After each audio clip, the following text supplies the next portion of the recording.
My casket is in the other room. I don't know what to do now.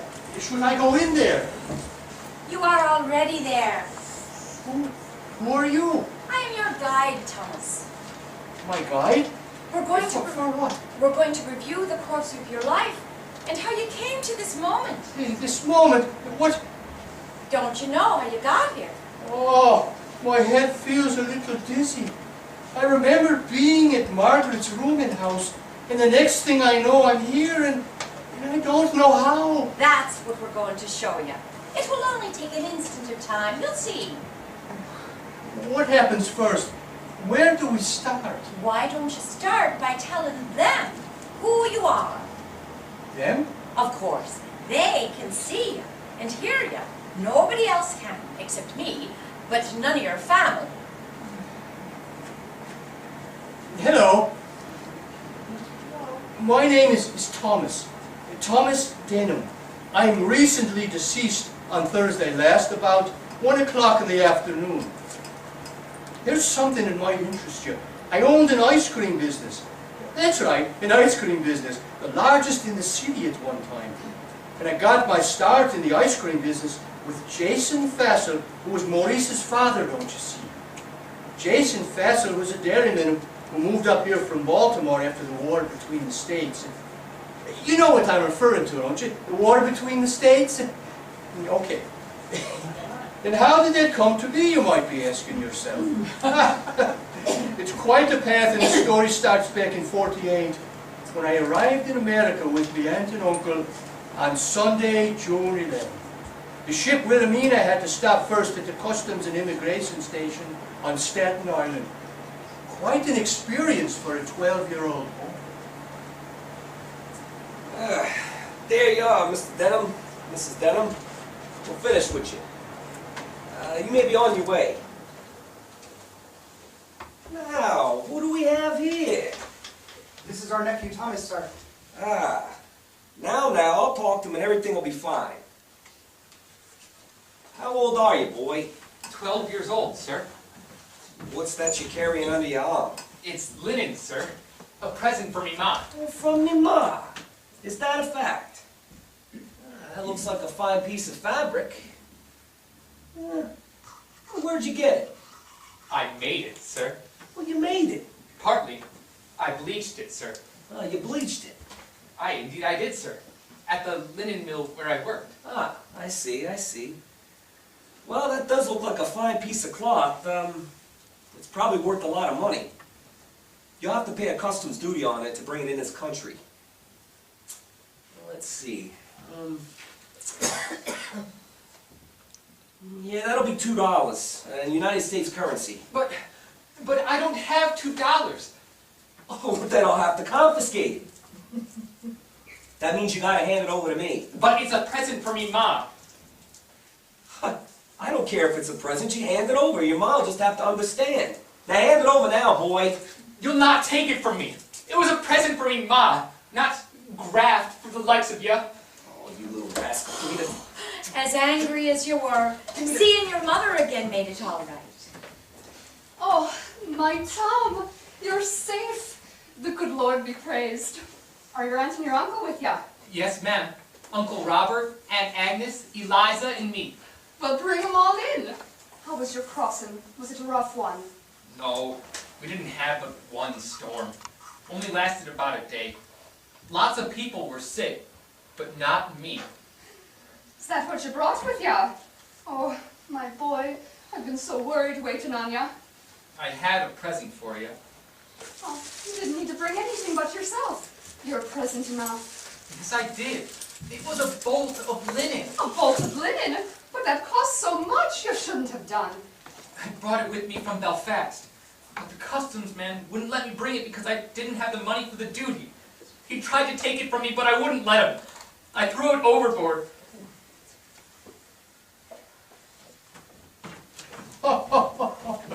I learned later on there was no customs duty on linen cloth. He was trying to cheat money from me, do you believe that? A 12-year-old boy was trying to work a con on me. I also learned he was tied in with the Empire Club. Real nasty crooks, them. But I refused to let him cower me. and tossing it into the harbour, the expression on his face, ho, he was angry. Nearly cried himself, he did. A bolt of linen cloth. Huh, where did it come from? Oh, from the linen mill where I worked. Would you tell me how that happened with you? Me dad got me a job at Milholland's. One day I was working in the breaking yard when I got called into Mr. Andrews' office. He was the general superintendent of the mill. Ah, there you are, Denham. Got caught in a downpour, did you? Yes, sir, I did. You wanted to see me, sir. Ah, the foster boy had to quit. You're going to take his place in the bleaching hall, working for Mr. Albemarle. Bleaching. Yes, sir. Excuse me, sir. What happened to Darren Foster? Well, his family is migrating. To America, so I'm told. On your way now. I see, sir. Thank you, Mr. Andrews. That Denham boy. He's not afraid to look you in the eye, you know? He's just like his old man. Come on, you Denham. Not very muscular. The boy you'll be working with, Weir Smith, is very strong. How long have you been working at Mulholland's? About 6 weeks, sir. It's Francis, George's plain Albemarle. None of that sort around me, you understand? Yes, sir. Mr. Albemarle, I mean. Ah, well, that'll do just as well. What do your friends call you, lad? At school they called me Tom D, as there was another Tom in class. Tom D, Mr. Albemarle. Tom D. Well, that's what I'll call you then. Now, Mr. Albemarle, I could never see my way to calling him Francis, but in the case, Mr. Albemarle took me to the bleaching hall and showed me what the process was and I'd be doing. It was a chemical bleaching. It took about 6 weeks to bleach a bolt of linen, and that was considerably shorter than the bleaching on the fabric on the greens in the outdoors. It took at least 4 months, you see. Since it was shorter, it was more productive and more profitable. And I went home that evening and called to me ma. Ma, I'm home. And Ma, they moved me to a new position. I'm not in the break-in shed anymore. I'm in the bleaching hall. Bleaching hall? Yes, ma'am. I'm a bleacher. I see why Mulholland was important to you. But why the bolt of linen? It was a present for me ma. It's been a year since I saw her. Ma worried about me working as a bleacher. Oh, did she? Aye. She'd heard stories of accidents that happened in the bleaching hall. Feared something would happen to me. But it didn't. Within 6 months, by the next spring, mind you, the family migrated to America. What with the potato blight, the diseases, and the jobs getting cut, Jimmy lost his when the livery stable closed down, and me da was laid off from the mill. You remember how they felt? Aye, I do. They were anxious over leaving our home, worried about the voyage over the ocean, troubled about me staying here an extra year on my own. But their worries didn't materialize into troubles, did they? No, they turned out all right. All right indeed. Do you remember why they had to leave you in Belfast with your aunt and uncle? I do. It was to save up enough money for me passage. I had me job at the mill, but I felt sad the whole time. Did you? The whole time? Oh, that's how I recall. It was a pretty low period. I didn't know if I would ever see them again. But that had a good result for you, didn't it? It did. Have you ever felt that low since? Oh, sure. The day we landed in America and I had to throw away the bolt of linen cloth I brought as a present for me ma. I felt so bad. Do you remember feeling inconsolable? Yes, I do. But how did you... I know these things, but your mother understood you. Do you remember what she said? Aye, she said I didn't need to bring her anything but myself, that I was present enough. Tell me, Thomas, what was the happiest day of your life? Oh, that was the day I married my darling Margaret. Would you like to go back to that day in 1856, in Kings County, New York, when you made Margaret your own? Isn't this a wonderful day, Thomas? Oh, the sun is so warm. Everyone is dancing and having fun. Oh, I'm a very lucky woman to have married such a wonderful man as you. You made me the happiest man in the world, Margaret. Did you ever imagine back in Belfast we'd someday be getting married to each other? Oh, that seems so long ago. I hardly remember it. It was only 11 years ago. You come over with your family. Well, I was very young, just 10. Oh, so much of our life here is different from Ireland. It took over my memories. I remember the first time I came out to visit your family. Oh, it must have taken a half a day to get out here. What with the ferry and the coach line, the waiting in between, oh, and the walking. And it was a hot one, I recall. Indeed. I'd come out to see your Dawn and Aaron from mine. Oh, weren't you worried about getting lost? No, it was pretty clear once I'd Yeah. reached your village. There was nothing else around. You said we'll be living with your parents for a bit? Yes, my dearest. I don't know how long. No more than a month or two. Just until I can make a deal with Mr. Stewart. You told me he owns a fancy department store. Where did you get introduced to him?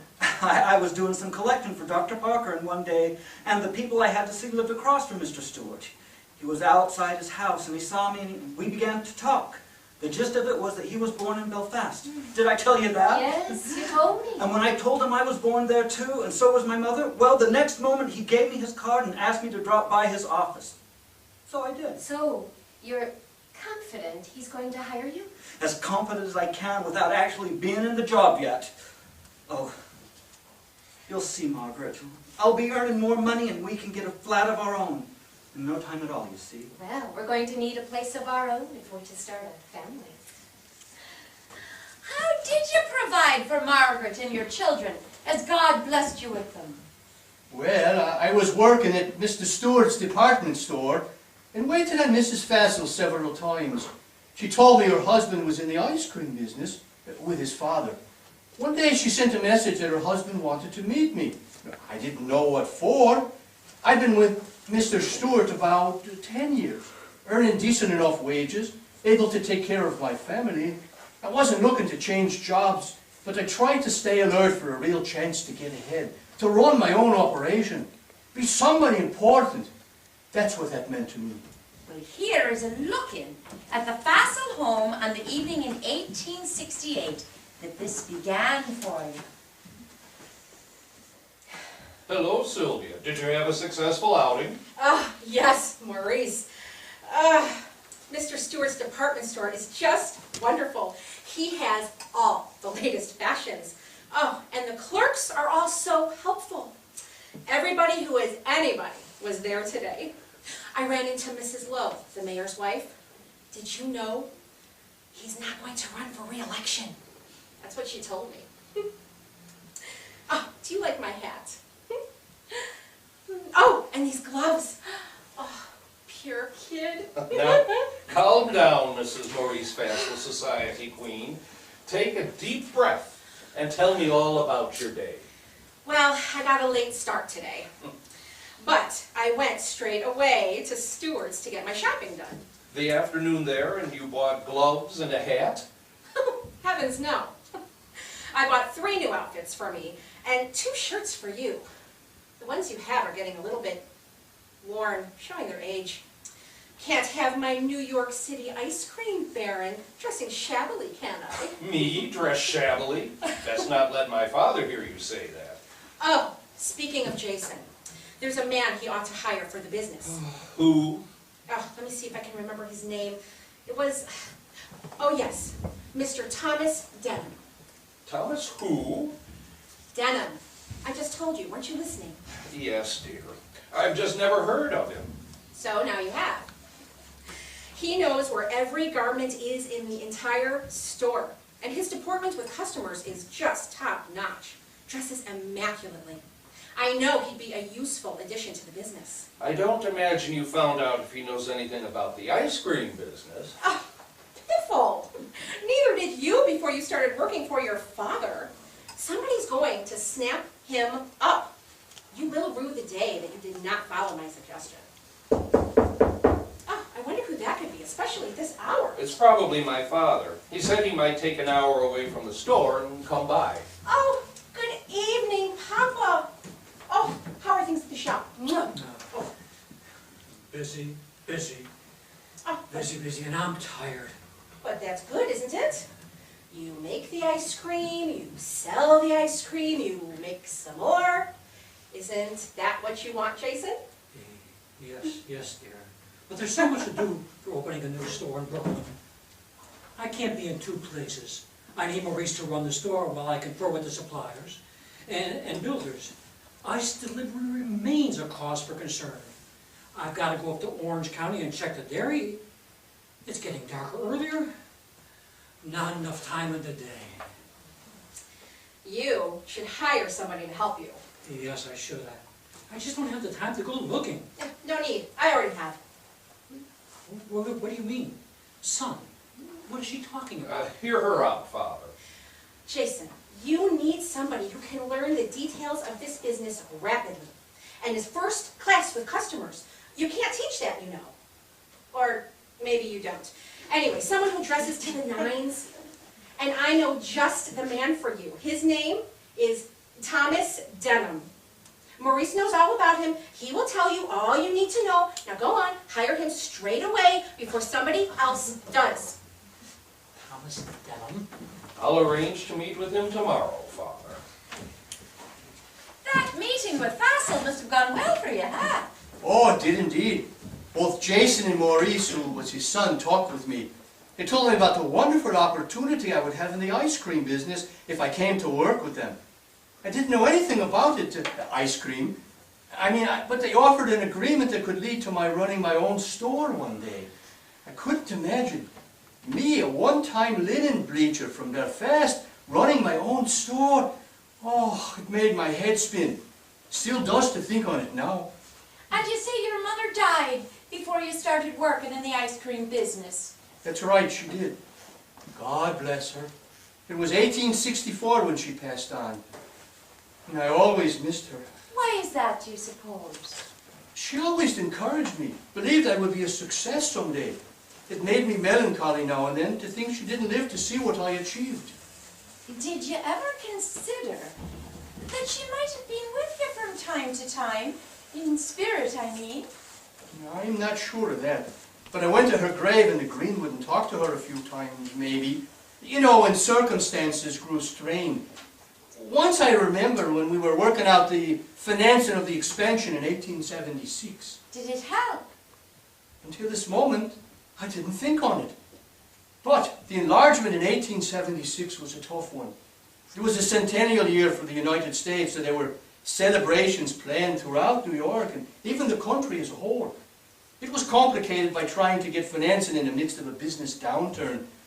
It started back in 1873. The banks were still suffering from it as there were a lot of businesses. So there was a lot to get done in a short time. A very difficult time for me. 150,000 quarts last year. And 178,000 customers served? Yes, we did, Nancy. More each year since he bought out Fussell in '73. God bless it. I had no idea my sister sold so much ice cream. Thomas is confident it will grow, is he? Even with the economy in hard times in '73, we continue to sell more ice cream each year. People can't seem to get their fill. Mayor Schroeder is a frequent customer, brings his family every weekend. Well, I brought a check for you, Margaret. From the bank. It's in the amount of $2,000. That is what you need, isn't it? Oh, I'm deeply appreciative for your generosity, Sister Nancy. This is the last piece of the financing arrangements. Without you, we couldn't undertake this enlargement. Well, it's half of everything that George left me. I promise to repay it all back to you, and I will. Be sure of that, Nancy. I know you will. Now go. Be off with you. You have to be on your way and not have errands to attend to. Goodbye. Yes, goodbye.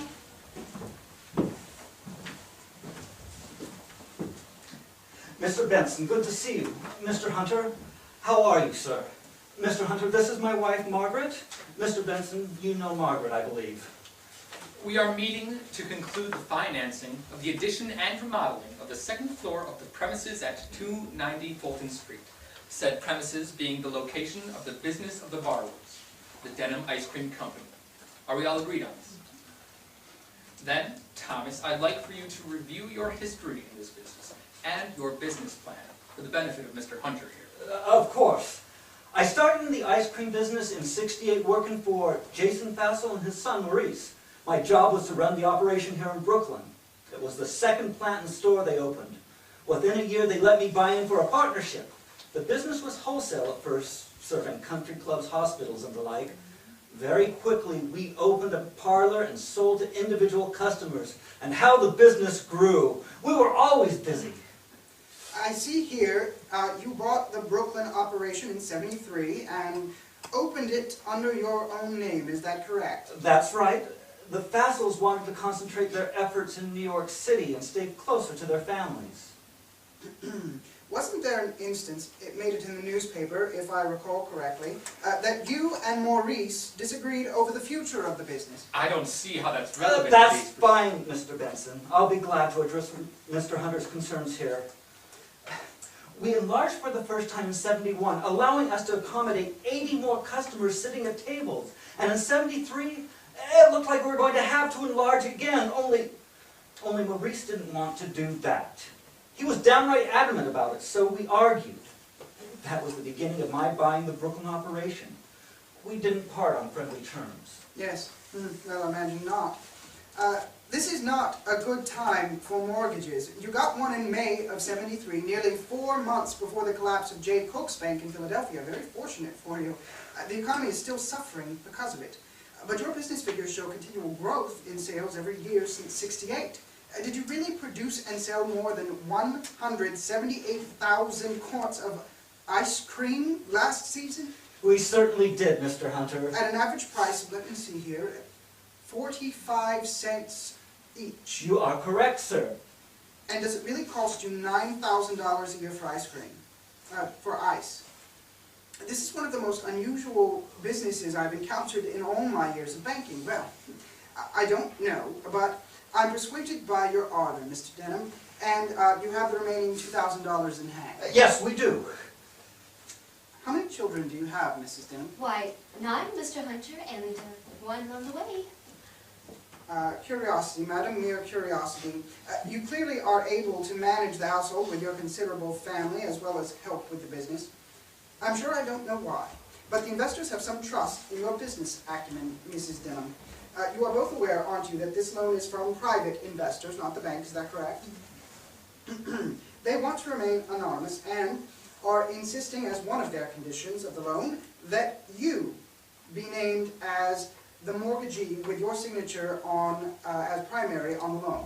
Are you agreed? Yes, Mr. Hunter, I am. I too. But tell me, Mr. Hunter, why their insistence on Margaret instead of me? I believe they are investing in several different enterprises, and one of them might be another ice cream venture. Your name is so prominent that I think that they want to avoid any appearance of conflict of interest. Now, that's all I'm going to say about the topic. I'd like to get back to the business at hand. If there's nothing more, then all right. I'll sign the papers, and you can have the funds for your expansion. Gentlemen, lady, this concludes our businesses. Good day to you all. It's done! Yes. Let's go celebrate with a drink.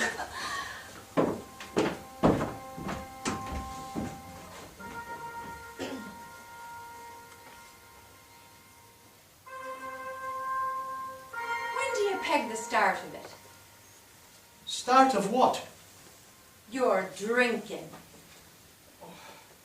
It must have been back about, I guess, 1878. Ah, but it was closer to 1880, wasn't it?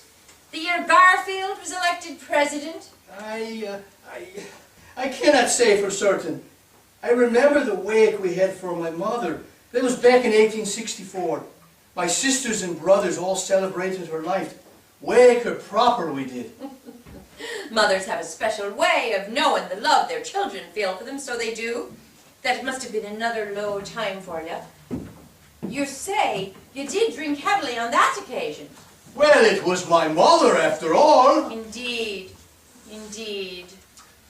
But Margaret, my love, William is our firstborn. It's right and proper he should come into the business with me and prepare to take over it one day. Right and proper in Ireland, maybe, but not so here in Brooklyn, America.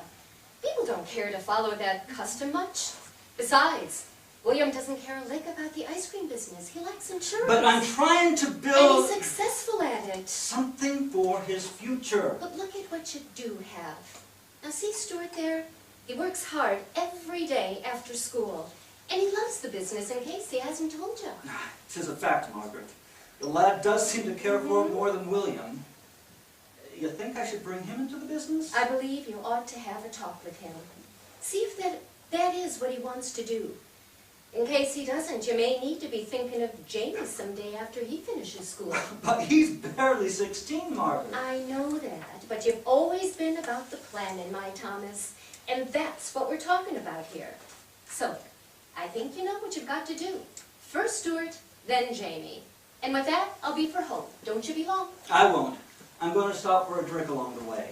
Thomas Denham, you don't need a drink. I thought we talked about this. You've got a business to run and a family to care for. Yes, Father? Stuart, my boy, I want to talk to you. You've been working here almost a year. School will be all done for you in a couple of months. What are your plans after that? Oh, plans, Father? Well, actually, I thought I'd stay on here. That is, if you had a job for me. Your mother is convinced William doesn't want to work in this business, and we need to look to you as the next oldest, so we must. He's made us no secret dislike of ice cream. I've come to understand that. So the question is put to you. Do you want to work in this business on a full-time basis? After school is out, of course. Well, to what end, Father? To what end? To take it over eventually. That's the end. What do you have to say? Do you mean it, Father? I mean, does this really mean that I can inherit the business from you? If we can keep making it a profit and growing, yes. Oh, Father, that is just wonderful. Thank you, sir. Well, thank you. I will make you proud of me. I promise. I won't let you down. What's the name of that young lady you're sweet on? Oh, that's Louisa, sir. Louisa Boyd. Why do you ask? Just curious, my son. Just curious. Let's move ahead to 81. Why? Because it's the next significant milestone in your life. Aside from your third daughter, born in November of '76, that gave you 10 children, 7 sons and 3 daughters. In fact, we named her Margaret. Calling her Maggie so as not to confuse her with my wife when calling her. Do you remember what happened that year? 81, I mean. Of course, we sold the business. Why did you sell the business? There were several factors. Oh, this is very difficult. It became harder to pay the bills and the mortgages. But the business continued to grow. Not as rapidly as in the early years, but it did grow. There were more and more competitors, some of them making cheaper ice cream and underselling me, drawing customers away who didn't care about quality. And what else, Thomas? What do you mean? Come now. You have to face up to it. You didn't do it when you were alive. You mean my drinking? Of course. I mean your drinking. It had to be a low time for you. Drink had taken over you. Some days you couldn't work, and there was nobody else to run it in your stead. But Stuart was there. He was known to all the employees and customers. But he was the boss's son, not the boss. There's a difference. He didn't have the experience and the knowledge you did. You shouldn't have put this on him. And Margaret had most of your children still at home. It wasn't up to her. It was your responsibility, and you let it go. You need to admit it. To yourself, if not to me. Until you do, your soul cannot be at peace. Would it help you to go back and try to understand what went on at that time? Let's look at what happened. What do you mean you sold the business? Just that. Bills have not been paid, some mortgage payments not met recently. Investors and creditors demand their money.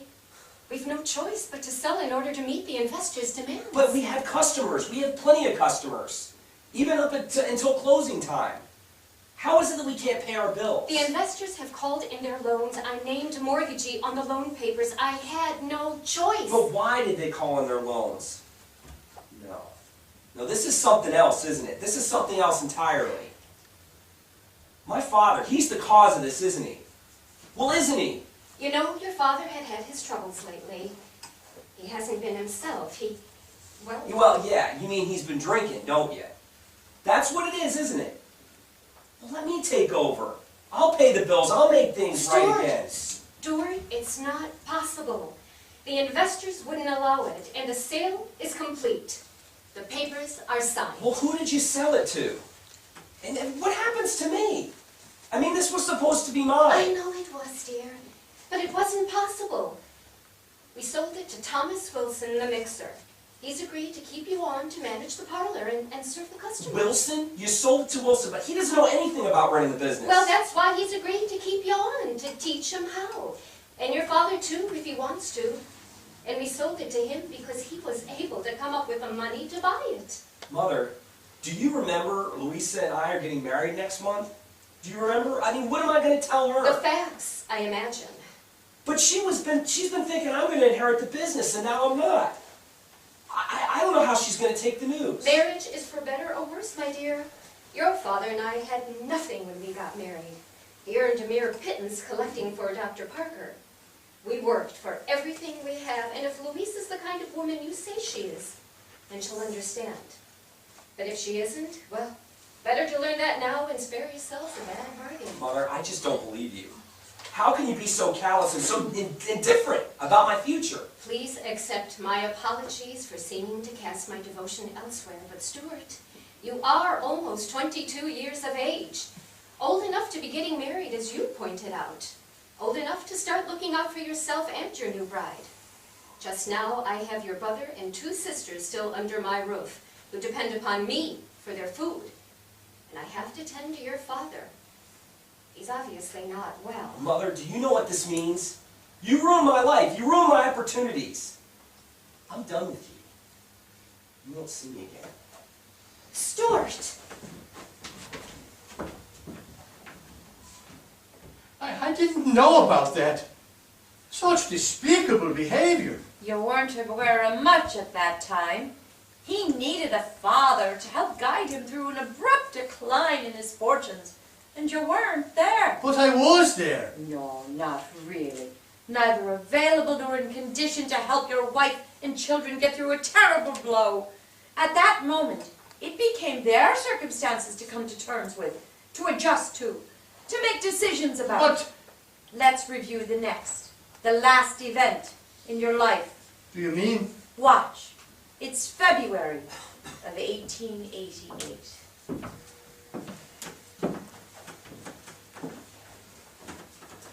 Good day, Mr. Denham. But you're early today, sir. I'll fetch the missus for you. Thank you kindly, Mary.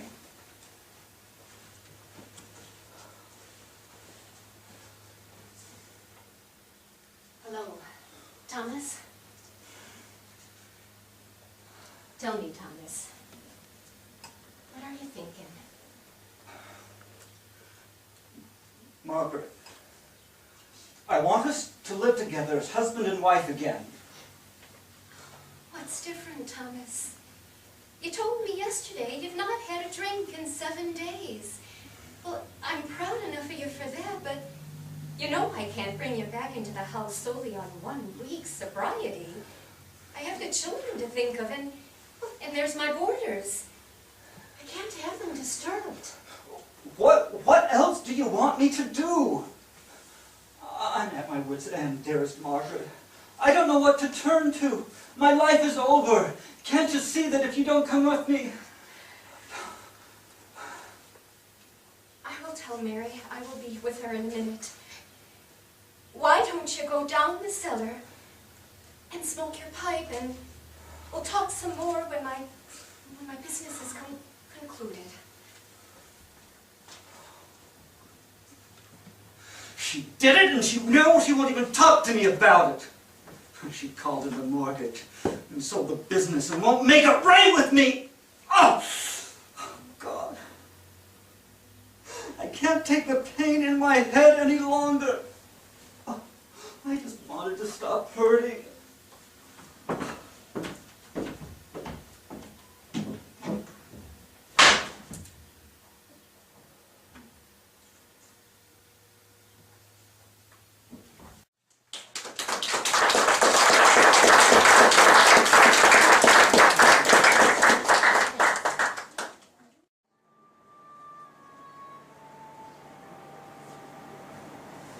So, February 1888. There you were, lying on the cellar floor with a bullet in your brain. No goodbyes to the wife who loved you and bore you your 10 children. What was wrong with you?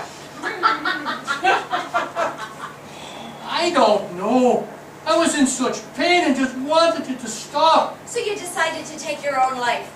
'Twas selfish of you, Thomas. A selfish act, indeed. What would your mother say? My mother? For certain she would have tried to stop me. You couldn't stop yourself? No, I was out of my head, unable to think clearly. Do you believe it solved anything? Oh, it stopped my pain. At such a cost. Now then, there's the mess of all that. How it affects your family. For a couple of generations, even so. I don't know what's keeping him. He said he would be here by 12 o'clock. Who? Mr. Kulke, the undertaker. He said he was coming back to do the final arrangements. We used him for my sister Nancy's funeral back in '84. He'll be here. You needn't worry yourself over it. I have to move this chair to make room for the food. Leave the chair where it is. Have one of the maids move it. Please leave it, Mother. I'll have one of your maids do it. Well, I'm not sure when they have the food put out. I want to be ready when the guests arrive. Mother, I am here to help you. I know you are, dear, and I thank you for it. I know my family will come for the funeral. I expect family to come. Of course they'll come. But I don't know about our acquaintances. Oh, so many have drifted away since we had to sell the business. I'm not sure which of his business friends, if any, will come. I don't want Maurice here. I wonder if Maurice will come. I don't want Maurice in this house. Is this how you did the wakes in Ireland? What? Ireland. When you lived there, is this how they held the wakes? Oh, they drank to the deceased. Oh, I don't think I ever knew. I was just a young girl then. Mother Denham, I don't believe I've ever heard you speak of Ireland. My mother and father told us we left Ireland because the times was bleak. I heard it was why many Irish came here. The hunger and the sickness, of course, caused the potato blight. And everybody we knew was poor. No, there's not much to say. I left there with my mother, father, and my sister when I was 10 years old. So long ago, I don't remember much. Do your children know about your years in Ireland? Oh, nobody cares about stories from the past. Yes, they do! I remember there was plenty of work in the linen mills. Me dad worked at the Mulholland mill. He got me there with him. It was up on Henry Street. It was the first one built for the wet spinning of flax. Do you know about that? Well, I won't go into all the details now, but wet spinning allowed us to produce linen thread of higher quality and uniform consistency, so we could compete with the Belgian manufacturers. Until then, they dominated the market for high-quality white linen. In 10 years, there were 64 factories in Ulster just like it. I believe that's correct. Well, let me think about it. I remember that my mother used to take in laundry from the cathedral down the street. Then me and my sister delivering it after it was cleaned with a cart we owned. You and your sister worked? What age were you, 9 years old? And your sister even younger? Everybody worked. We had to. Everyone in the family who was able worked and earned money. We weren't poor, but we all had to work. There's poor and then there's dirt poor. Our families weren't dirt poor. We were the former, meaning we didn't starve.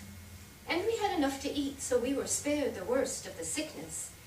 Now, Cottier is near and about Belfast. Cottiers? Oh, small plot farmers, or as you might say, subsistence farmers.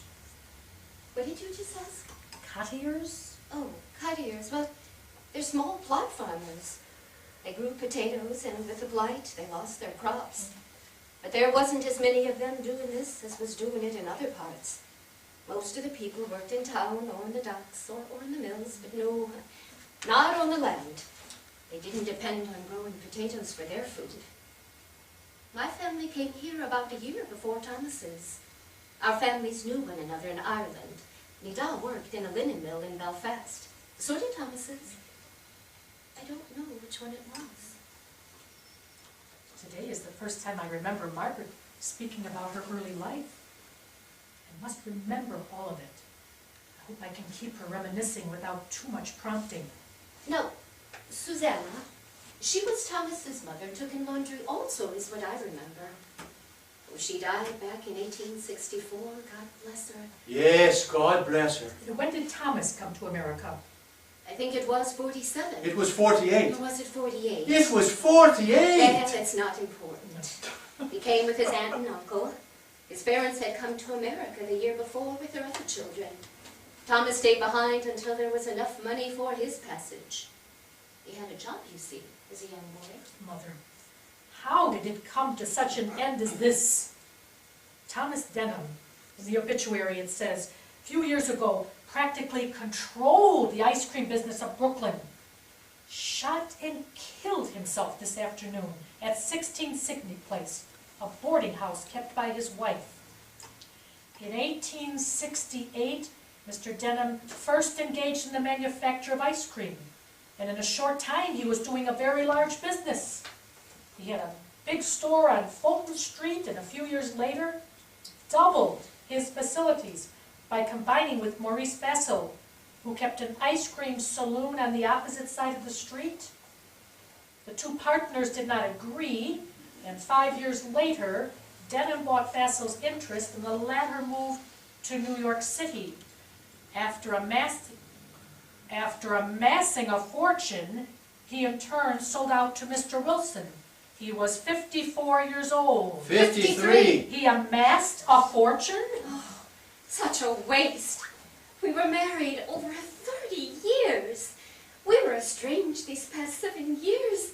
But we remained married all this time. We stayed together 30 years. Oh, it's shameful. Positively shameful. They'll be whispering about me because Thomas shot himself. But what happened? Why did he take his own life? Oh, I don't know where to begin. It all seems like a dream. A bad dream. I suppose it was the drinking that got him. Drinking? Drinking? Yes, the drinking. When did that start? Oh, as long as I can remember, he would have a drink once in a while.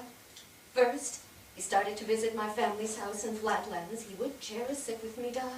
Oh, that was a long time It ago. was a long time ago. Maybe it became serious after we enlarged the business. Remodeled the second floor to accommodate more customers. That was in 76. The business didn't grow as fast as he hoped. Oh, and he worried all the time. He was actually making a lot of money, but that didn't calm his fears. Mother, what happened between you and Stuart? What's she referring to? If you listen, you'll learn. He doesn't talk to you, and he refuses to say anything about Thomas. He broods about him.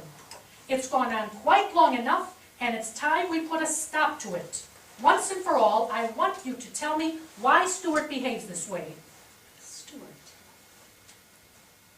He was making money. Thomas, that is, was making money. But it was never enough. He added that second floor. Maybe it was too much. There were bills to be paid. We needed money. You didn't have to go to your sister in the first place. And I held the second mortgage. And it didn't look like we were going to be able to meet the debts that kept accumulating. And I made him sell the business. You held the mortgage? How did that happen? Where did you get the money? Well, from my family. My sister. Nancy? Yes, Nancy married a Wyckoff. They're an old Dutch patroon family. Nancy, let's see. But what happened with Stuart? Well, Stuart worked for us in the ice cream business. If we had been able to keep it, he stood in line to inherit it. But we had to sell it, don't you see? Oh, and he was angry at me. He felt I sold his inheritance out from under him. And he stopped speaking to me, didn't come to visit anymore. The only time I've seen was at your wedding. I always thought Stuart had money, and I couldn't understand where it was, where it went.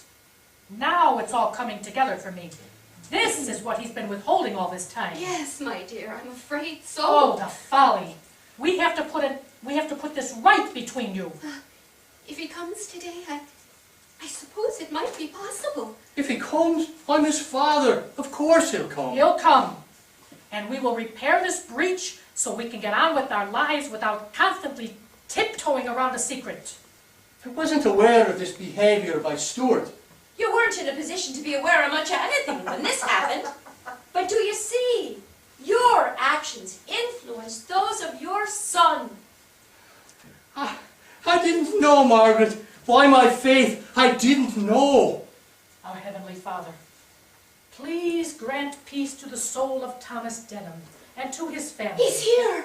The undertaker? No, it's Stuart. I told you he'd come. I'm his father. Stuart? Stuart?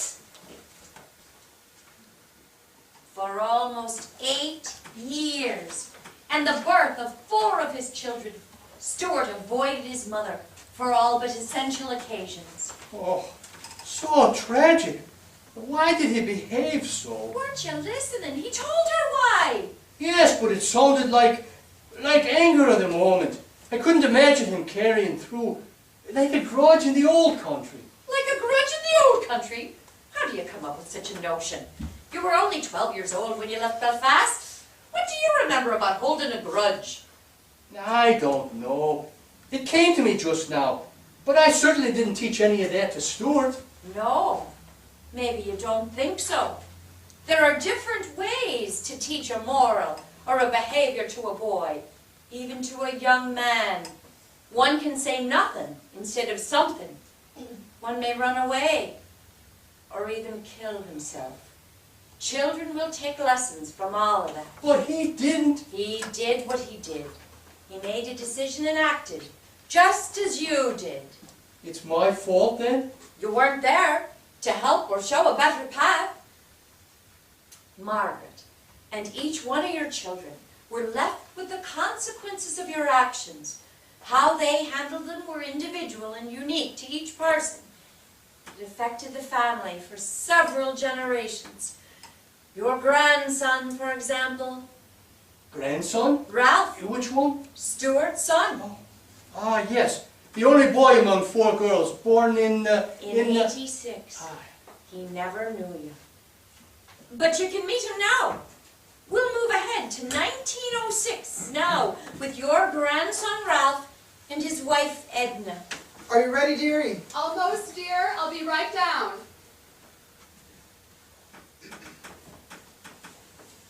Very good. You see, he's wearing his best suit today. He intends to introduce Edna, his bride of several weeks, to his Uncle George. Uncle George? Yes, his Uncle George, the youngest of your 7 sons, born back in 1870. He played baseball with Ralph when he was growing up. The 2 of them were fast friends. Oh, I never knew this. Of course not. You died before this friendship developed. Why was Ralph going to introduce his wife? Didn't they meet? I know. You see, about the time Ralph started courting Edna, George began to think differently about his family. He withdrew from everyone. But why? Watch and listen.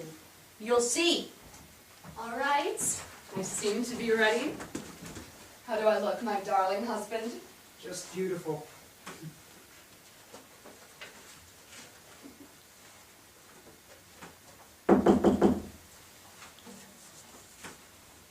Yes? George. Ron?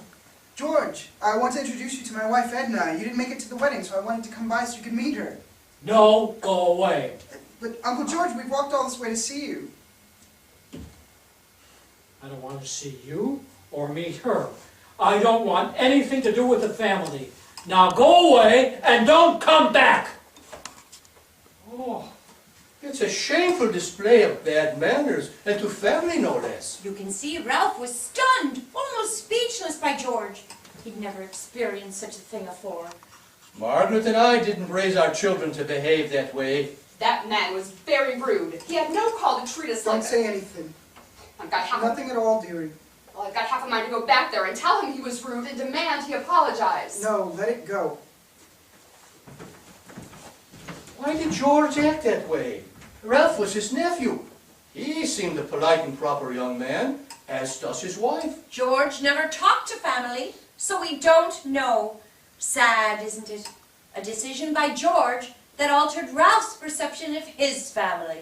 But it was just one incident in his life. Still, we cannot know how single events like this mix with others as we go about the tasks of daily living.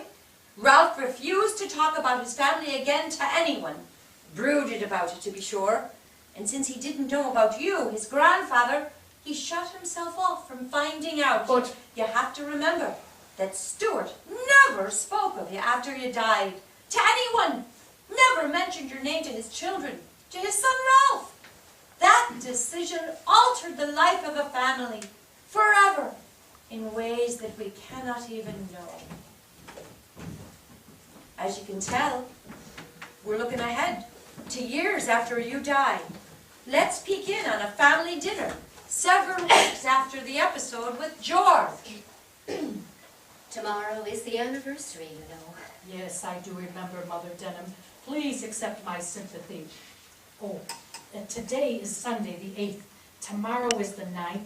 Mother Denham lost her son Joseph on the 9th, back in '99. I was just offering my condolences. Oh, Mother Denham, I'm sorry also for your loss. Very kind of you both to remember. Thank you. Joseph's son is 11 years of age now. His mother remarried and moved to Jersey, so I don't see him.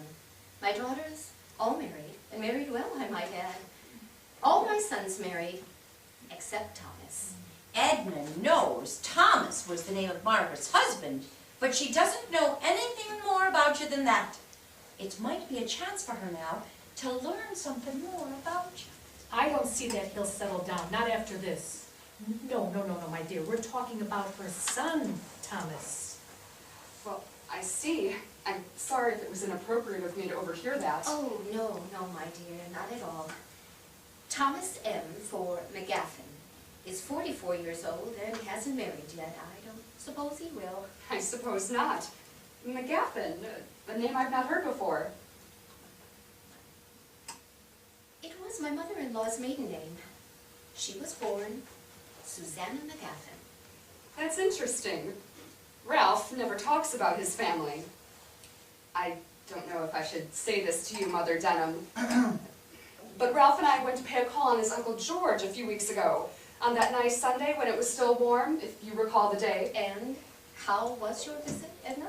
It wasn't much of a visit, ma'am. He was very rude and refused to see us. He even said he didn't want to see anyone from the family. Oh, I'm not surprised, dear. That brother-in-law of mine, his rudeness is inexcusable. He knows better, of course. All my children were raised to show good manners. I apologize to you on his behalf. Well, thank you, Mother Denham, but an apology is not necessary. I confess I am mystified at the cause of his outburst. Let me assure you, dear, it is not your provocation. Stuart, why don't you and Ralph take your cigars out on the back porch now? Cigars? Lisa, when was the last time you knew me to smoke a cigar in the house? I know, but I know you like them, and this is a good time for you both to enjoy a smoke before the weather gets too cold outside. Besides, it will give us space to clear the dishes from the dining room. All right, now go on. Enjoy yourselves and give us a chance to clean up.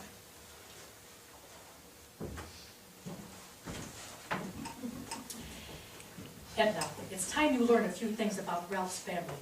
Mother Denham, what do you think? All right, I guess. There should be no harm in it now. Perhaps knowing some of the family's past will help you understand George's actions. Is this something you might find interesting? Oh, indeed I would, Mother Denham. I was offended by George's rudeness, of course, but I was more troubled by Ralph's refusal to talk about it. Well, I'm not sure where to begin. Louisa, please listen while you're clearing the table and let me know right away if I forget something. Of course, Mother. And I will start the water for tea. Now, Thomas, my late husband, that is, who was Ralph's grandfather, was born in Ireland and came to this country when he was about 12 years old. This is how your story was saved, Thomas. Margaret and Louisa passed on all they could remember of your life. The linen business, the voyage across the Atlantic from Ireland, the ice cream business, the drinking, dissipation, and eventually your suicide. But Stuart know all that, or most of it leastways. But he didn't talk about you to Ralph. If it hadn't been for the women who married the Denham men, all of this would have been lost with time. It was Edna, decades later, who recounted the details of your life to an inquiring grandchild. What would it have mattered? Because everyone even needs to know where they came from. Even I... Pardon? It was nothing. Let's go back to the dinner table. And Stuart attended his father's funeral, and that's when he reconciled with his mother. Ralph never knew Thomas. Oh, he was so very young. Oh, pshaw, he was 2 years old when Thomas died. Well, now I feel a little emboldened to recount an event that happened a week ago when I was shopping at the department store. Oh, yes, we'd enjoy hearing it, my dear. I'd like these gloves on account, please. And what is the name, madam? Denham, spelled D-E-N-H-A-M. Pardon me for appearing nosy, but may I inquire if this is related to the ice cream Denham? Oh, why, yes, he was my husband's grandfather. I remember those days well. On summer evenings, there would be a line around the block of people waiting to buy their ice cream, and they'd have their pails to take it home in. It was always very busy. It was such a long time ago. And you still remember? 30 years ago, ma'am, but like it was yesterday. And Denham ice cream, one of the happiest memories I have of growing up here. Must have been a wonderful treat for you. Well, goodbye, sir, and thank you. And it occurred to me, if it was such a long memory for him, then it must have been important to all of the family, to each of you. Years later, during the war against the Kaiser, Stuart and Ralph, father and son, both worked for Jones Brothers, a steel foundry over in Caldwell, New Jersey. I didn't know that, of course. Steel is a far distance from ice cream. Well, the army needed the steel more than it needed ice cream to defeat the Germans. And the money was good. So Stuart and Louisa did all right for themselves? Well, yes, but 'tis curious how family memories can linger sometimes for decades. For example, all the way to 1919. Yes, dear. They are prepared to accept an offer from us to buy the business. Are they? But why you? What do you two know about running a steel mill? You've only worked there 2 years. Well, since we married 40 years ago, I've had experience running several businesses, several retail establishments, and most recently, I've been the treasurer of the steel mill. And that retail was ice cream, Stuart. I don't know it, but it seems like steel might be a lot different from ice cream. And I've learned the business, dear. At my level, it's keeping the finances straight. And I've done that for years. And Ralph, he's learned a lot about the business too. That's correct, Mother. And how much is the note the bank wants us to sign for? I'm not going to sign this, Stuart, and I don't think you should either. This company has not been in business that long. It was only a wartime operation. Who's going to buy from them now that the war is over? Well, the railroads and the automobile companies will buy. I remember the story your mother told about the time she and your father financed the ice cream business expansion back in '76. Your mother was the mortgagee, and it's when your father started drinking. It ruined their lives. I'm not going to make the same mistake. No, Stuart, no. Louisa refused to sign the note because Margaret did sign one? Now what kind of thinking is that? Humankind, I fear. Never having been employed for a firm, she was unsure, and fell back on the only experience she knew about, yours and Margaret's. And because of that, Stuart and Ralph didn't get to buy the steel mill? What a shame. Did they stay with the Jones brothers? For a short time, yes. But Stuart died 2 years later, early in 1921 of heart failure. The steel mill closed down shortly after, and Ralph had to find a job. How did Ralph fare? Look at this discussion between him and Edna in 1927. Dearie, I've been laid off. What? I've been laid off. The bank cut back. The bank cut back? But why you? What will we do? I can talk to my sister. And I'll talk to mine. Maybe their husbands can offer some suggestions. Do we have any money saved? Not much, I'm afraid. Maybe $100. $100? That won't last long. I know. I have to start looking for work tomorrow. Across the years, Ralph had a succession of jobs working for various firms. Didn't amount to anything. You might think of him as a ne'er-do-well. Oh, there was that position with the Iron and Steel Reclamation Board during the war against the Kaiser.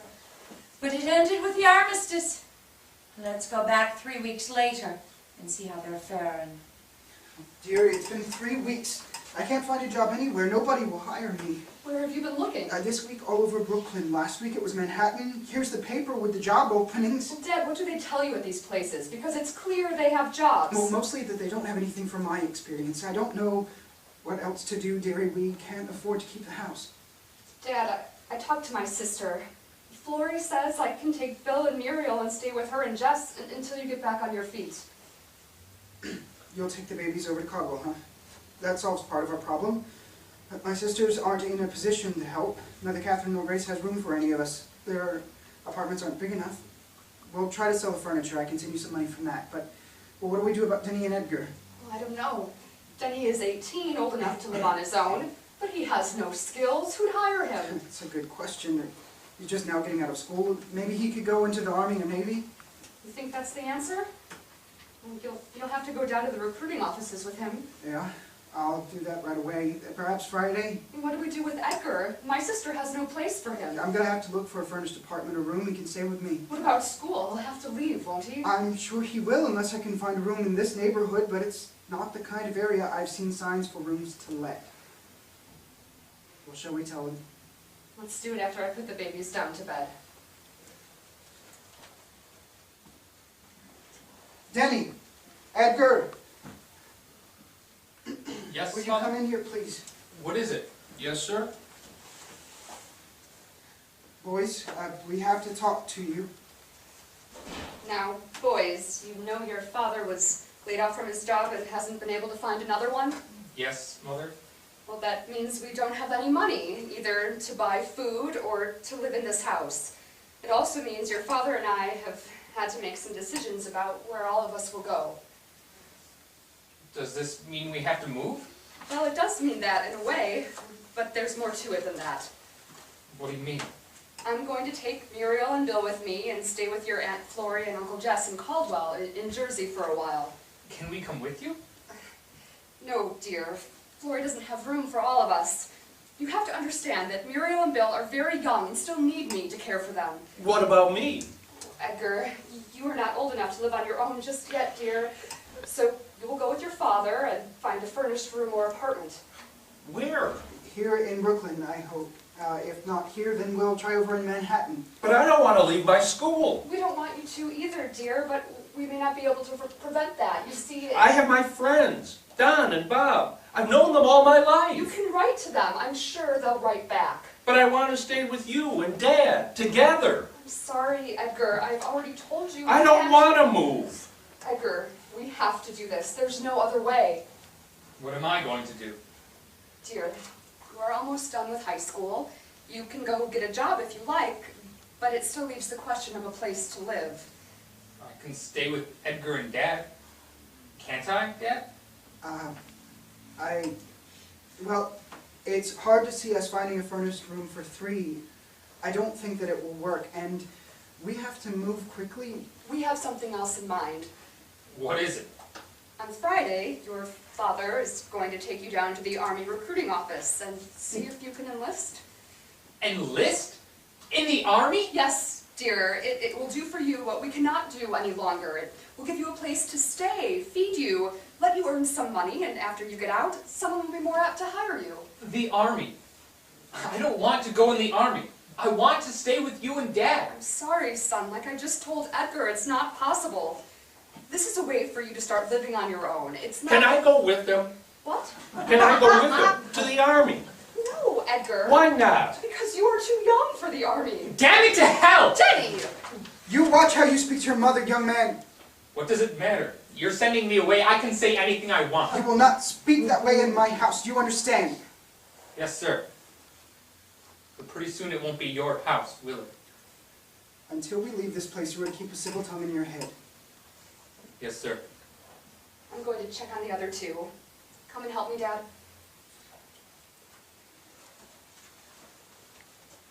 They're sending me away. Out of the family. I don't understand why. Yes, they are. And they're making me leave school.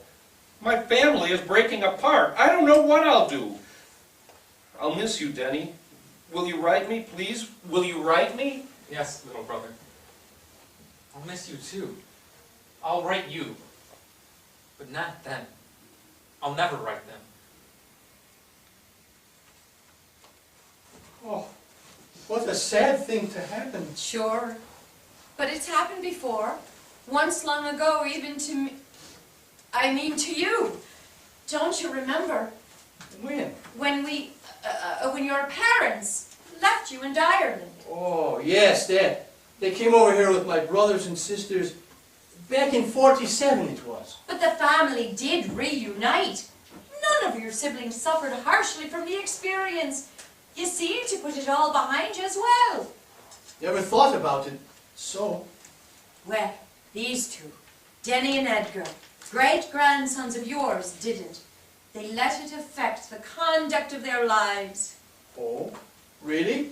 How so? Denny, married twice, divorced both times. One child, a daughter, estranged from her, his brothers and sister as well. From that point until the day he died, he only visited his parents a total of 6 times, called them even less. For the rest of his life, he believed they banished him from the family when they enlisted him in the Marines, and hated them for it. Marines?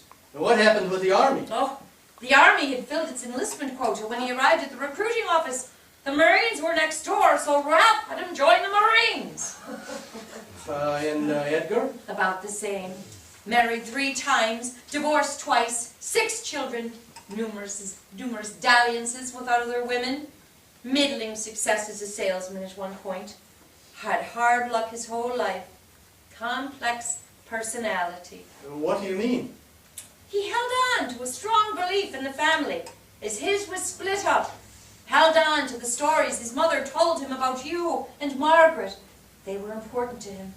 At the same time, he resented his parents for the breakup, and forever after agitated them about it, wanting an apology, if you can believe it.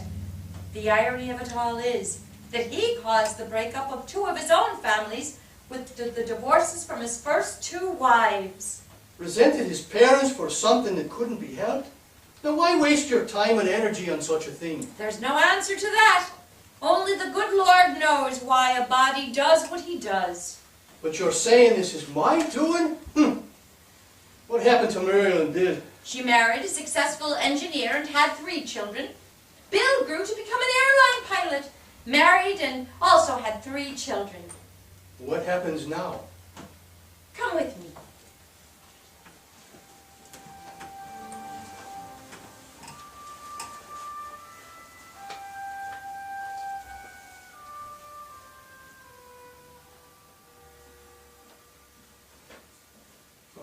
What are we doing? Recognition of your mistakes. Apologizing for them. Can she hear me? No. Not yet. What do I say? Listen to her first. I tried to get him to stop drinking. Oh, I wished we'd talked before he killed himself.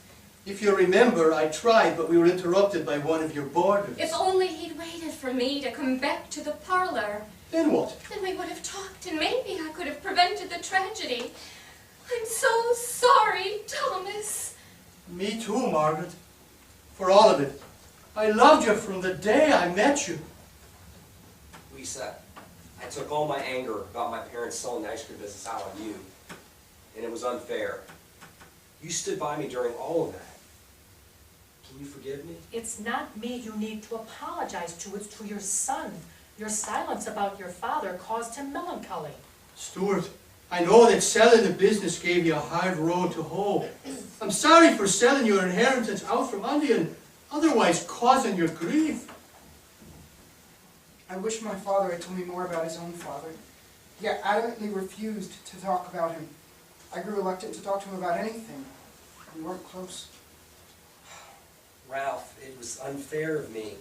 No, that's not. I was downright selfish. I should have behaved more like a man and told you what you wanted to know about my father.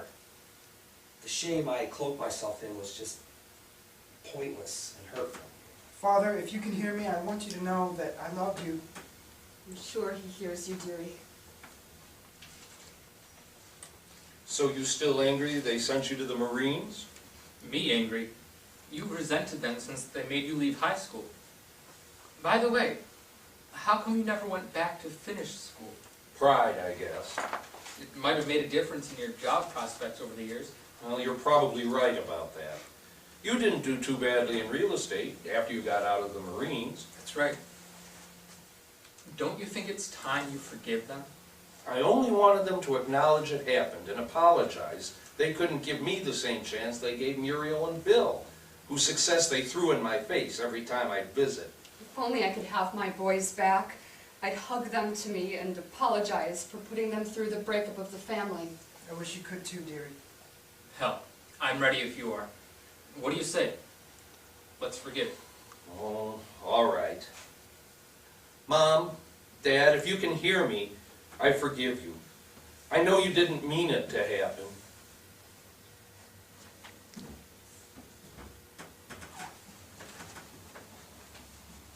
Well, Thomas, there you have it, I think.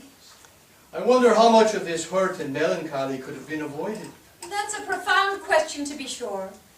But now, it's time for you to go to your casket in the other room. We've been talking for quite a time. Not really. Just an instant since I first came upon you. I want to know something. How do you know so much about my life? That's what I do. Besides, who do you think suckled you as a babe?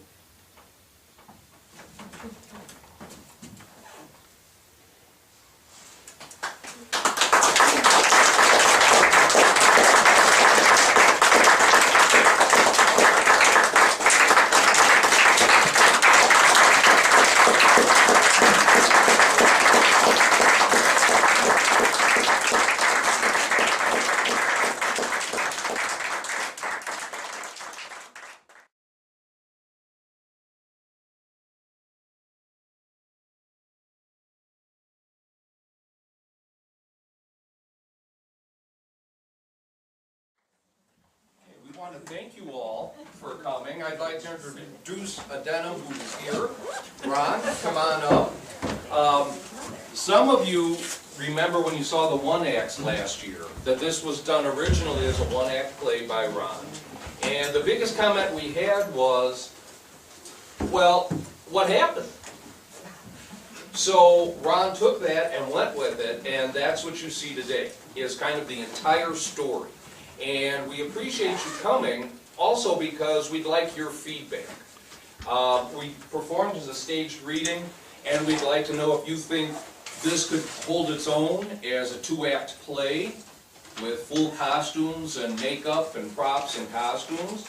If it's better as a staged reading, or things that were unclear to you or that we could straighten out. So we open the floor. Any comments anybody would like to make? Things you didn't understand? Things you thought were exceptionally good? Feel free. Oh, Manny's the best Irishman I've heard. Really excellent.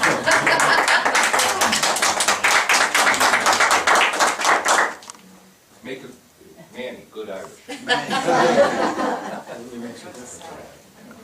Anything else?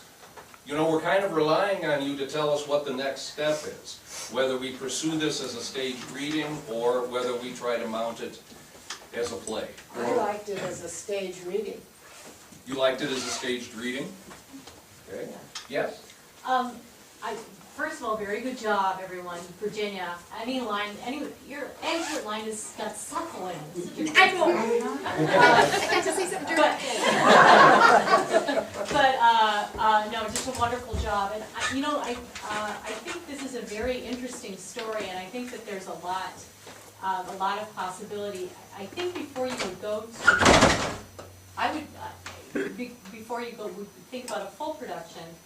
I'd like to see it go back and maybe be reframed a little bit, in the sense that, steal from the best, go to Christmas Carol.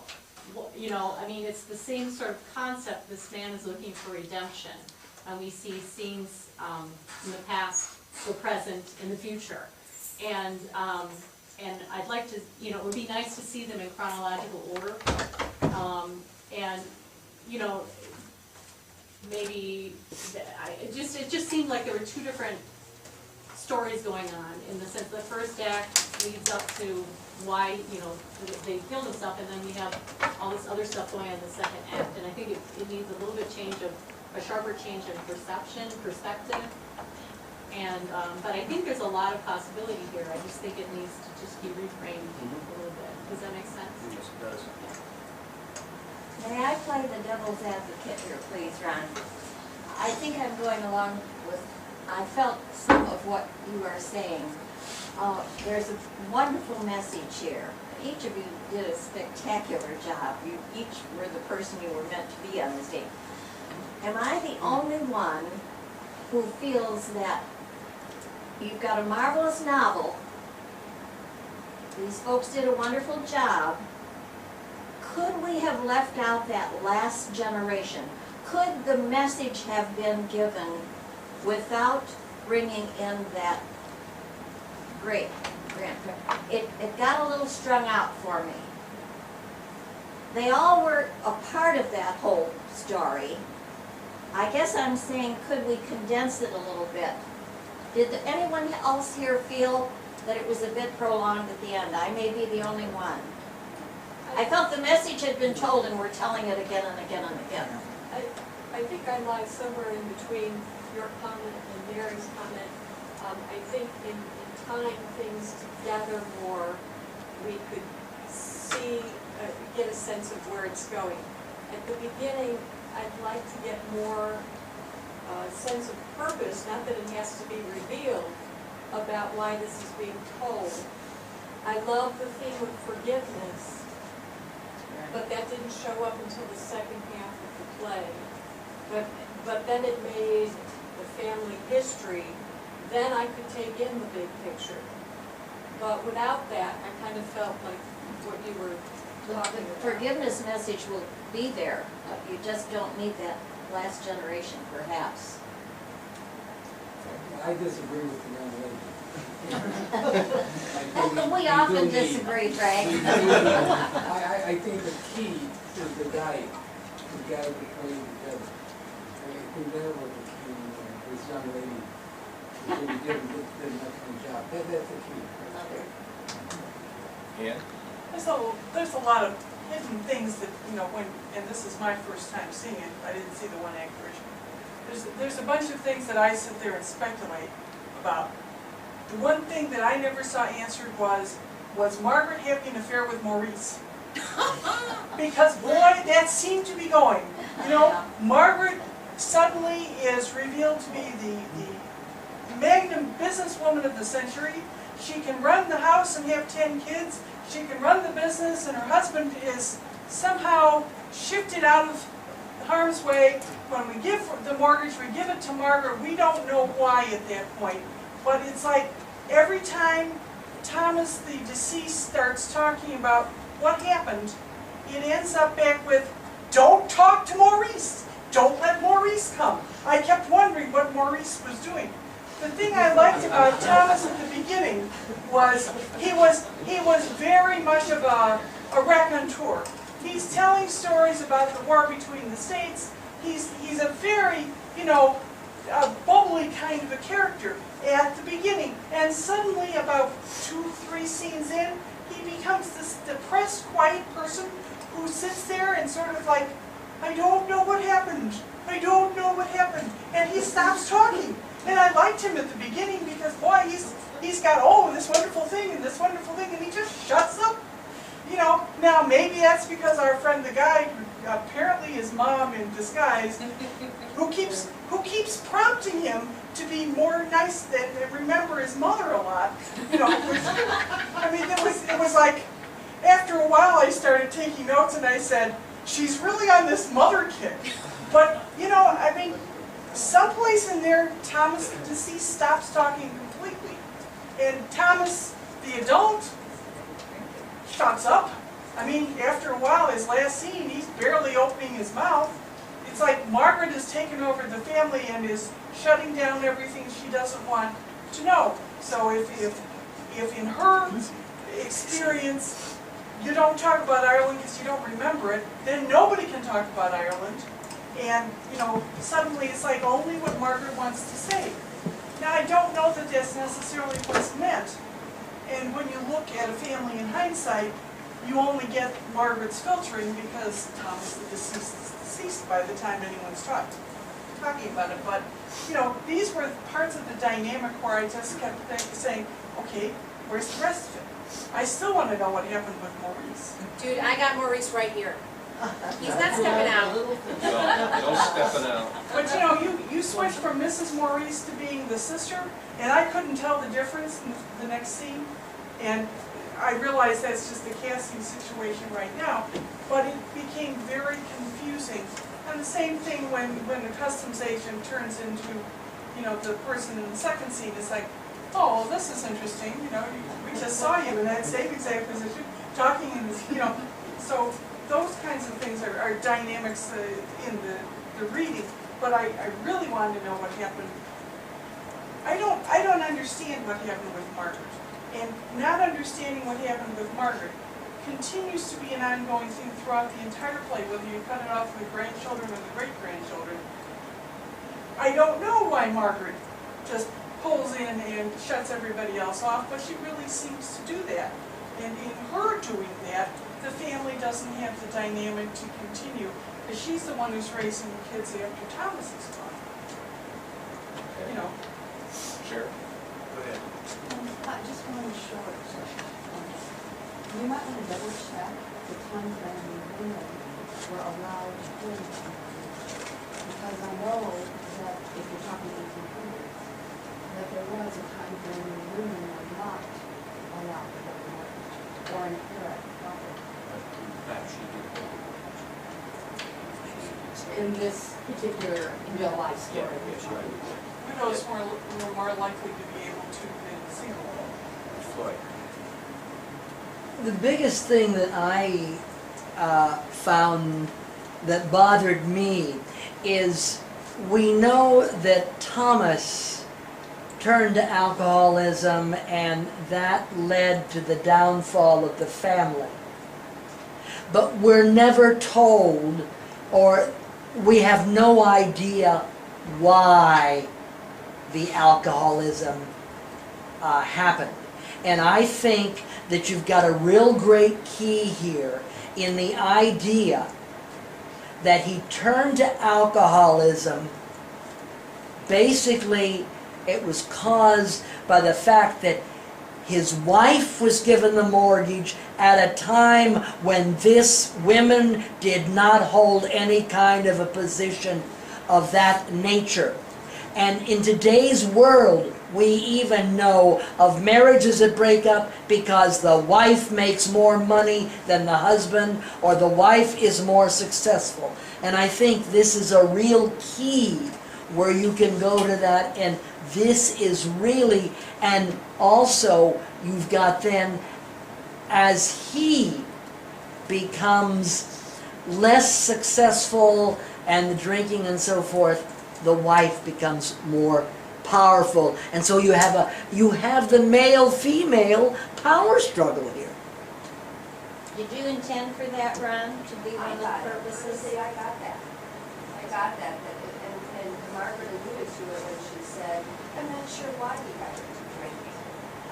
She said, was it, working too hard or whatever, so you did kind of question, why did he go into the drinking? And I did get a little bit of, well, she seems a very strong hold, and maybe that's why there was that. I got a little hint of that. She stops talking to anybody when she makes decisions. But couldn't the alcohol, he just drank because he drank. I mean, that was the thing to do. I mean, first of all, It was part of his social environment. You're saying doesn't have to have a motivation. Yeah, I agree. Yeah, Let's go to that side. Actually, it was interesting hearing Floyd's perspective on the whole mortgage incident, because to me, the banker was sort of dancing around why the private investors wouldn't let him sign the mortgage, and you know, then that scene ends with, I think I'll go have a drink, and so that made it, that said to me, oh, he already has a drinking problem, the investors know this, that's why they're entrusting the business to the wife. And so I would say if the alcohol is going to enter in and that's the reason that they wouldn't give him the mortgage, then we need to see some foreshadowing of that before that happens. Because I think that's the first part of the play when we hear, I think I'll go have a drink. And we've gotten the comment before that we never see Thomas drunk. We don't see him with that glass. But, you know, we could almost put in a scene of Thomas drunk along with a discussion of Margaret, how his drinking is becoming controlling to him. In the earlier part of the play, there was so much exposition that we didn't get the inner workings of the characters. And later on, when Thomas or Manny started responding, you know, and interacting, it really came alive for me. And I thought that's where all the juicy stuff is. If we could get that earlier on, it would set up the drinking problem and open the door for lots of conflict and relationships too. Josh? I think you should also touch on, I completely agree with Floyd's idea of the male-female, but also I think he mentioned, I think the mother mentions, the mother angel mentions that he started drinking, or he drank a lot at his mother's funeral. I would definitely put that, I would put that scene in there. That would be actually a very good, it ties the mother in, and you can, you know, again, not talking about the mothers, you could have a really good scene with that, even her watching it from afar or something, you know. But, Joe? Ron, I'm very happy to be in your show, and don't take anything the wrong way, but I gotta tell you, like, I thought the show has a lot of promise and really good, but I think the thing that derailed it at times was having to say the dates constantly. I don't think you need to walk the audience through in 1871, 1872, 1873. I think spotted, pointed dates help. Like, you know, okay, it's okay to say war between states, or, you know, that's fine. I personally, just when reading it, that was the only thing I felt that when the lady talked about the exposition, that I kind of felt that at times that overwhelmed me. But I think it's important to mention some select dates, but I just think that as you go on, and you keep saying 1874, 75, 76, I think you just let the actors play that. That's just me. Margaret? I haven't played the adult Thomas. A couple of questions that I have is, first of all, this seems like it could almost be 3 separate plays, become a trilogy, or it could be 3 separate acts, each focusing on women of each generation. Margaret's story, then Lisa's story, and then Edmund's story. That would be another way. But I wanted more Thomas to play. I wanted to see how this young boy who was strong enough to throw a bolt of linen into the ocean at the age of 54 was so distraught that he killed himself, and where that story went. And I think, yes, people are alcoholics, but I was sort of joking around, but really, as I see Margaret from Thomas's point of view, sort of being the villain in this piece, because there are secrets that are going on, and what are these secrets that people are keeping from each other? And I may have been drinking before when I didn't get the mortgage, but it's clear they were telling me who was giving the mortgage. And why did Thomas go upset to know that his sister-in-law, Nancy, was giving him? I just wanted, I mean, there are several opportunities for some great scenes, like when Lily is giving back the mortgage, how does she tell Thomas that she has sold the business out from underneath her? I mean, talk about a great scene with lots of conflict there. I mean, there's just so much potential to draw this into almost something like O'Neill's Morning Becomes Electra or something like that would be very interesting. Yeah, I have a question for the audience, actually. Sitting back there listening to you guys react was awesome. And when you're an actor and someone laughs where they're supposed to, it's like, oh, good. But there was a time, the scene I hate the most because it hurts the most is the breakup of the family. And, you know, when, well, we're going to have to send that one to the Army, and this one can't come with, and sorry, you're a little, you know, you can't come with, and you're going to have to, you know, whatever. Bill and Muriel, they get to come with. And I heard laughter, and I was like, oh, who's laughing? I was like, oh my gosh. So I was just curious for the people that laughed, what was funny? I genuinely would like to know what was funny, just because I'm curious. Well, I think the laugh when I said, can I go with you? Yeah, that's right. Yeah. It was Dave being young. Yeah, well. Okay. The delivery was funny. My son. Very. I had a question, Ron, about the context of the final scene where everyone's apologizing. Where were you setting that? And after you answer that, I have a follow-up comment. Yes, Helen.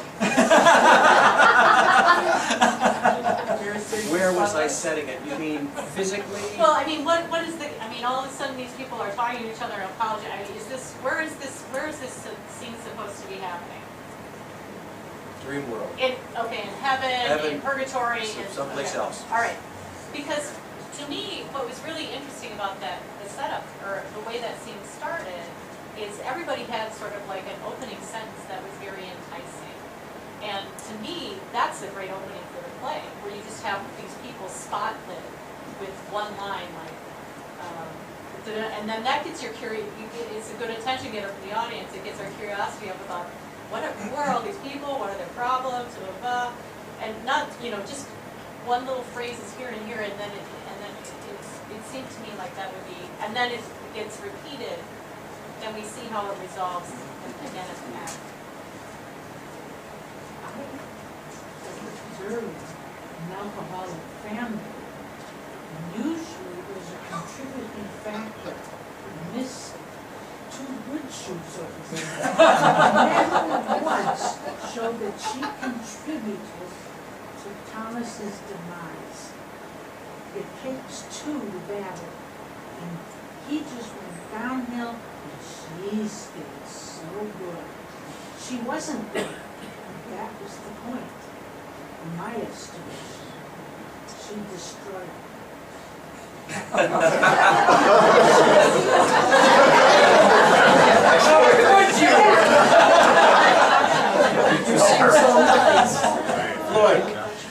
Two things. Number one, I liked what was said here about a different opening because I thought the play starts off extremely dull. And the second thing is, and this is just for you, Ron, I don't know if you are familiar with or if you have read Thornton Wilder's The Long Christmas Dinner, or if you're familiar with John Guare's The Dining Room. This might help you where structure is concerned and give you some real insight of how this story could unfold. Okay, Mark. Yeah, I'm agreeing with Mark too. I think there's just way overloaded with characters that really have nothing really to say. I mean, you could allude to them in other ways. I'd like to see expansion of certain scenes that were very, very important. Maybe more of the young, like he said, the young Thomas thing, why he was so powerful when he first started out, and then petered out. But I do believe that the alcohol, I believe she was Margaret was a strong nature of her family, right?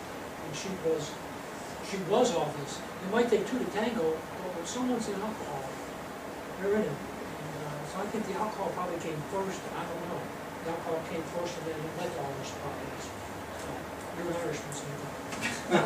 All right, I'm going to cut this off because people are going to hurt. No, the feedback is very helpful, and I'm glad you sat through this.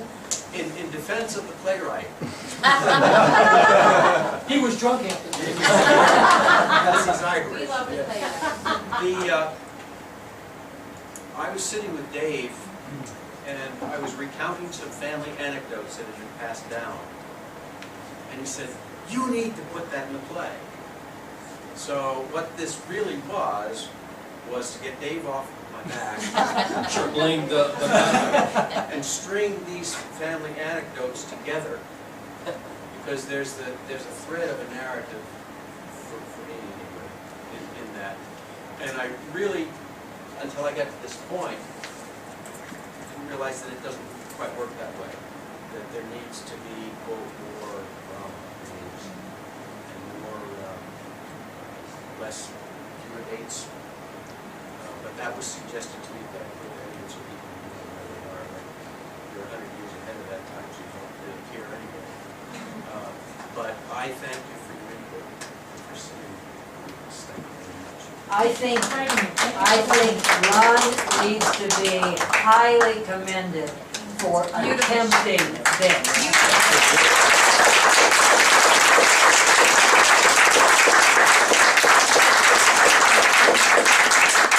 I have tried to do playwriting, and anyone who's done it, you know the intense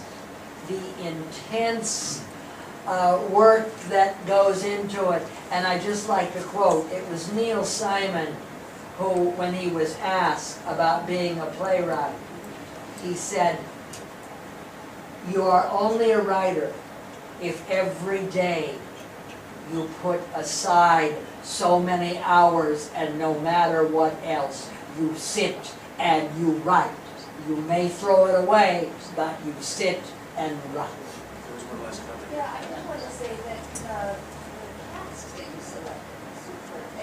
I got into every single character, and it wasn't boring. I wasn't sure what to expect. We scoured the four corners. They were great. I mean, every one of them I was ready to. Our agents negotiated with their agents. It was tooth and nail. Hey, anybody on that stage. Thank you.